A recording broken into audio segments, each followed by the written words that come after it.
Chhatrapati संभाजीनगरमध्ये MIDC CIDCO police ठाण्याच्या विशेष पथकाने केम्ब्रिज चौक परिसरात मोठी कारवाई करत एका गावठी पिस्तुलासह 3 जणांना अटक केली आहे। आरोपींकडून जिवंत काडतुसे आणि एक महागडी होंडा सिटी कार देखील पोलिसांनी जप्त केली आहे। छत्रपती संभाजीनगरच्या जालना रोडवरील केम्ब्रिज चौकात 9 एप्रिलच्या मध्यरात्री काही तरुण आपसात भांडण करत असल्याची माहिती गुप्त बातमीदाराने पोलिसांना दिली। महत्त्वाची बाब म्हणजे या तरुणांकडे शस्त्र असल्याची खात्रीलायक बातमी पोलिसांना मिळाली होती।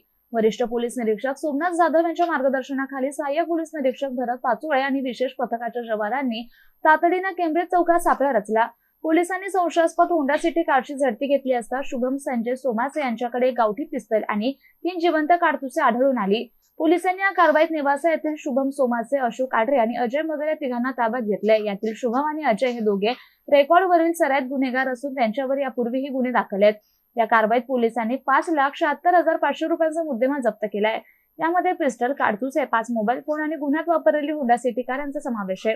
हे आरोपी नेवाशाहून शहरात कशासाठी आले होते आणि त्यांनी हे पिस्टल कुठून मिळवले याचा सखोल तपास आता पोलीस उपनिरीक्षक लखन सिंग पाचलोरे करतायत। दरम्यान ही कारवाई वरिष्ठ पोलीस निरीक्षक सोमनाथ जाधव यांच्या विशेष पथकातील लखन सिंग पाचलोरे, संजू काळे, दशरथ जाधव आणि त्यांच्या सहकाऱ्यांनी केलेल्या धाडसी कामगिरीमुळे शहरात घडू शकणारा मोठा गुन्हा टळल्याची चर्चा आता सुरू आहे।